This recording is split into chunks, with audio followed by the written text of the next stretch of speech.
drive it for 160K, and then trade it in on another one. But we're the ones working in the service departments, are we? So let me ask you this. How's that working out for you? Not very well. And here's another question. How's it working out for your customers?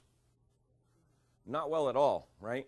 We see issues today like sludging, variable valve timing, cam ratchets that get plugged up, early transmission failure, power steering leaks. All this crazy stuff that we see comes down 100% to a lack of maintenance on the car. Would you guys agree with that? Very rarely do we have one of these problems that's an engineering failure. Sometimes we can have an engineering failure lead into a pattern failure on certain model cars, but most of the time when a customer comes in sludged up, transmission slipping, engine knocking, rear end making pounding noises going down the road, relates directly to the fluid, doesn't it? So it's almost counterproductive for the manufacturer to be asking us as dealerships to interact with our customer in a way that hurts their pocketbook long term. Would you guys agree with that? So today, what we're going to do is spend time on how to decrease the one-item RO by doing an honest, eye-to-eye, credible, needed maintenance sale. If you guys think that BG and myself personally is here to teach you guys how to slam a sale down a customer's throat that he doesn't need, now's the time for you to get up and leave and go back to your dealership, because you're going to be sorely disappointed. As a matter of fact, I am not on board with anybody ever selling something to a customer that they don't need for this reason. If you do that, you're the one that's given this industry a bad name. And if you do that within your dealership, you're giving AutoCanada a bad name. But I am also totally on board with seeing what the car really needs and addressing that issue with the customer and letting him make the decision. The factory says one thing, the dealer says another because of severe driving conditions and certain conditions that the car is put under. We have to find the balance. The job of everyone in this room is to retain that customer and make sure they come back again to AutoCanada, not to another dealership, to buy a car. You cannot do that. You cannot do that if you're simply writing warranty tickets and taking orders on that service desk. It's not going to happen. And I'm very passionate about that because as I drive around and fly around the US and Canada, I see dealers that are what I call factory Bible believers. Let me describe what a factory Bible believer is. A factory Bible believer, say at an Audi dealership, will look you right in the eye as a customer and say, Audi doesn't recommend that and we're not going to do it. Now, Audi right now is recommending a 10,000 mile oil change interval, 10,000 mile US. You guys will have to forgive me a little bit with the conversion to K, because I'm in the ignorant American category. We're the country that never switched to metric, like the only one in the world. So I'm trying to learn the conversions. I did learn that 30K is 48,000 kilometers. So I'm getting there, you know. But what is 10,000? Is it about 16? So the conversion is basically 1.6, right? Roughly. You know, these customers are being asked to go 10 and sometimes 15,000 miles, 16 to 24K between oil changes on the Highline cars. Now, you guys aren't quite there yet because I know Chrysler's up to what, 8 now? 8K, 10K. Isn't that special? And then 12 in the diesels and 16 on the Sprinter. Isn't that special? Yeah. Very. Now, the Sprinter is a special case all in itself. So you would think that they'd be changing the oil like every 4 kilometers on those things because they need it, right? But what they're doing is they're stretching it out. Now, the factory Bible believer will hold to that maintenance schedule and never upsell beyond that. And the technicians in the back shop that are factory Bible believers will argue till they're blue in the face with you that that doesn't need to be done in a lot of cases. And when I'm speaking today about these industry issues, I want to make something perfectly clear. I'm not directly speaking to AutoCanada Group on this. I'm talking about a general broad average of the industry. But I bet you that some of us in this room can identify with some of this, right? We've got guys that say, well, if Toyota says we don't need to do this, then we're not going to do it. Here's an example. For a period of time, Toyota had a really long service interval on their transmissions, didn't they? They've kind of backed it down now, right? But, right, if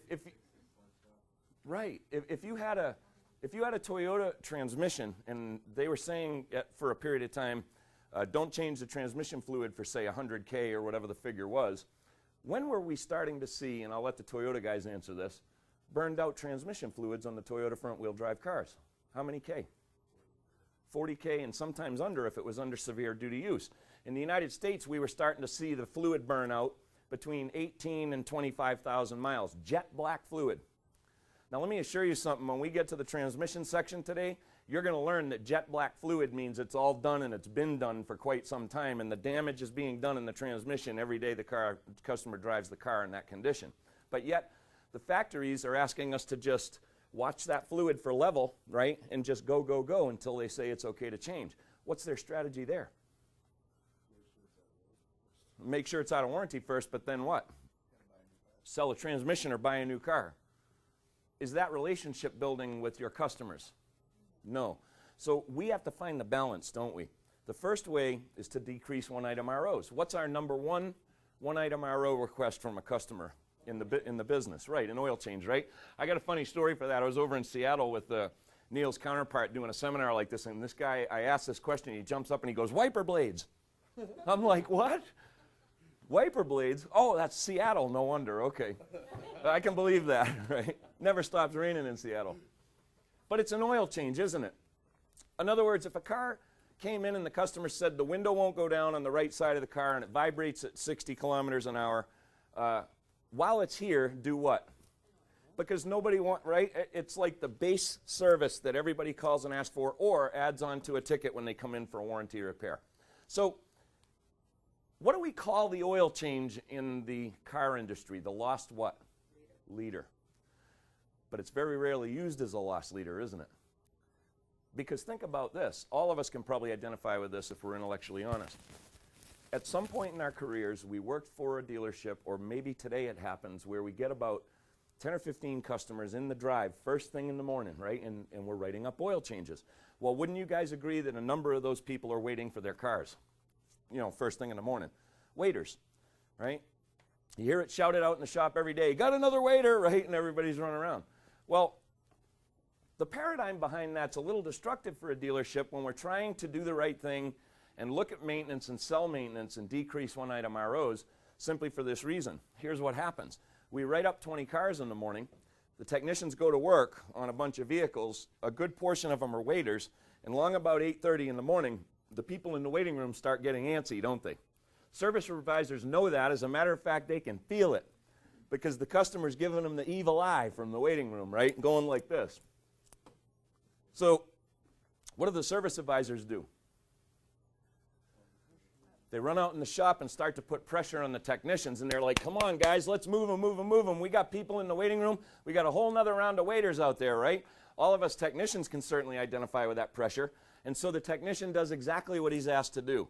He moves, and he gets that oil change out of that bay as quickly as possible. And that situation repeats itself 2 or 3 times a day in almost everybody's stall. But here's the question.